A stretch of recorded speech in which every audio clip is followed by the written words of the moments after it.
with you this evening, and I want to thank Aaron for very, very kind words. I want to also pay special tribute to the other honorees, Delegate Sandy Rosenberg. He and I went to law school together, to high school together, along with Kurt Schmoke and a few others. Arps, Hank Greenberg, and certainly Ms. Terry Berg. I want to congratulate all of you. And to, got a little bit of a cold, to Ms. White, I want to commend you and the Maryland Consumer Rights Coalition for what you do every day. When I found out about this award, I was simply just overwhelmed with joy. Not so much because somebody was recognizing me, but because sometimes the work that I do, it becomes very discouraging. And sometimes you need somebody on the road reminding you that you're on the right road and that you're doing the right thing. And as I was driving down here, I wasn't just thinking about financial consumer protection, but I could not help but think. For some reason, my mind went back to a few years ago when a lady came to call me late one night and said that she had gone to several people and she was afraid that if she could not get to me, that people would die. And I'll never forget one Saturday morning sitting with her, it must have been 5 or 6 years ago, and she told me the story about how at Maryland General, they were testing people for AIDS and hepatitis, and that the machinery that they were testing people with was broken, and that they were giving people the wrong results. And I would never forget her as long as I live, because if you remember the story, some kind of way she found herself with AIDS. And I thought about how she trembled and she cried. And she simply asked, the first word she asked me is, "Can I trust you?" I believe I can, but can I trust you? And she was like the many whistleblowers that have come to me over the years. The man who came to us and told us when I was chairman of the Coast Guard Subcommittee, Congressman, they're building boats that don't float.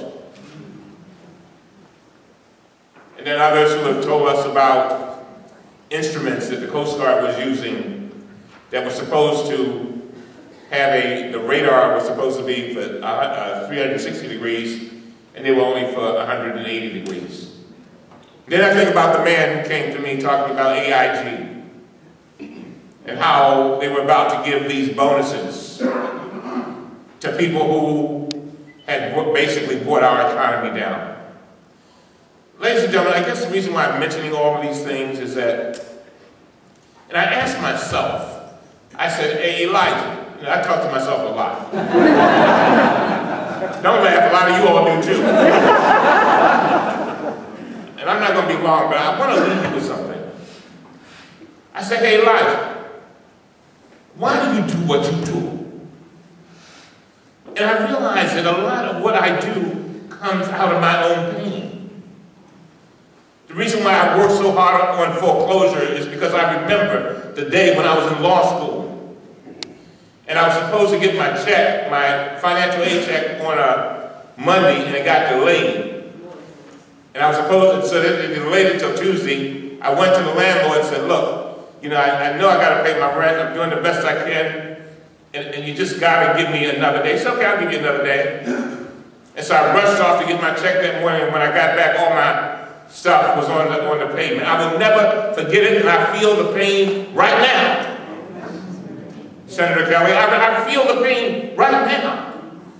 And that was more than 35 years ago. Ladies and gentlemen, we have to understand that we have difficulties in our lives, but we must take those difficulties and turn them into a passion to help somebody. That's what it's all about.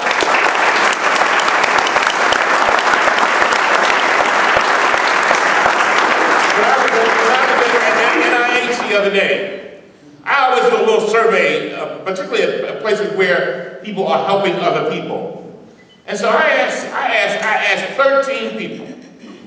I said, why did you go into medicine? Because I noticed a certain spirit in NIH. And one of the ladies came to me, and when she found out that I was a congressman, she came up to me and she said, "Oh, Congressman, I just gotta talk to you. I gotta talk to you." And I said, well, what's the problem? She said, "I heard that they're trying to cut $1 billion out of NIH, and I'm so worried." I said, "Well, what are you worried about?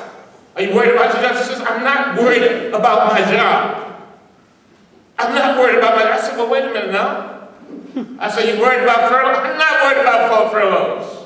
I said, "What are you worried about?" She said, "I am worried that for 7 years we have been working on a medication which will make a disease that is now fatal, chronic.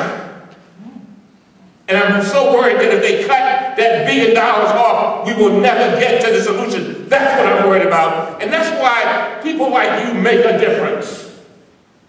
You are the soldiers.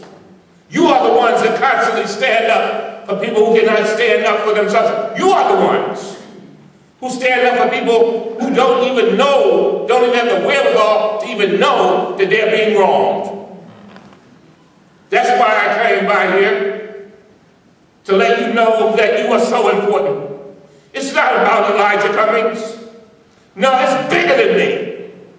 It's bigger than me when we see lawyers who are officers of the court playing games with people's lives on foreclosure. It is simply not right.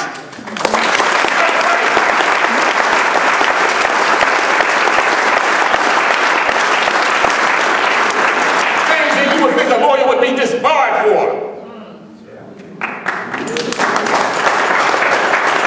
And so what I'm saying to you is I do thank you so much. And we have there's so many fights to fight. But I am often reminded of something my mother, who only had a second-grade education, Dolores, second-grade education, former sharecropper from Manny, South Carolina. My mother would go and work all day and do domestic work. Then she would come home in the evening. And when she would come home, she would take care of her children. And then she would go out to the church. And she would sit around with 7 or 8 women in the 700 block of West Lexington Street. And they would sing hymns, and they would pray that there would be a better day. And she fully understood that the things that she prayed for would not come perhaps during her lifetime, but she realized that she was like a relay runner, that she was passing the baton on to a new generation, and she understood that she had to make some sacrifices because she understood that it was bigger than her. But late at night, after she went to church and then get out around 8:30, because I used to be with her, she'd go and she'd take care of somebody who was sick, perhaps somebody who had cancer. That's the pain that I've seen. Or somebody who was going through some difficulty. Daddy would oftentimes, I was the only one in the block who had a car. And it used to make me mad.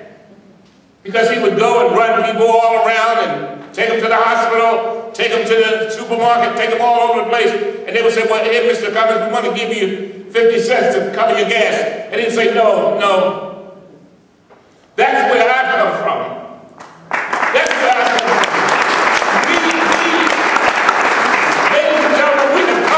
To a point in this country where we have a compassion deficit. A compassion deficit. When you can hear people in national debates talk about people who may not have health insurance, talk about let them die. We're better than that. We are better than that.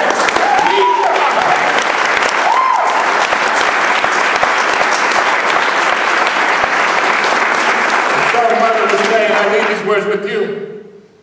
Mother would say these simple words after she had taken care of somebody else's chores, then come home and sometimes wash clothes and cook dinner for the next day. Around 1 o'clock in the morning, she would sing her favorite song. She would say, "We are soldiers in the army. We have to fight, although we have to cry. We have to hold up the bloodstained banner. We have to hold it up until we die." And I say to you that as you go forward, understand, this is bigger than you. This is not about you, this is bigger than you. That person who's able to stay in their house, and those children who are able to come to a stable life. All of us who have children know that one of the most important things we can do is provide stability for those children. Those of you who make it possible for that man who's about to be thrown out of his house because he did not have health insurance, or that person who was placed in a subprime loan when they should have been placed in a prime loan. Come on now. That's why we got to keep fighting. And so I didn't come here just to get the award. If I had an award, if they gave me some awards, I would give one to each and every one of you. Because what you do is so important. And so I, just like you, have done me a great favor on my journey in life, and to remind me that I am on a very important road. I have come here, and if I had 150 of these, I would go to each table, and I would congratulate you, and I say, thank you. Keep on keeping on. Keep on doing the things that you are doing. May God bless you, and thank you for the award.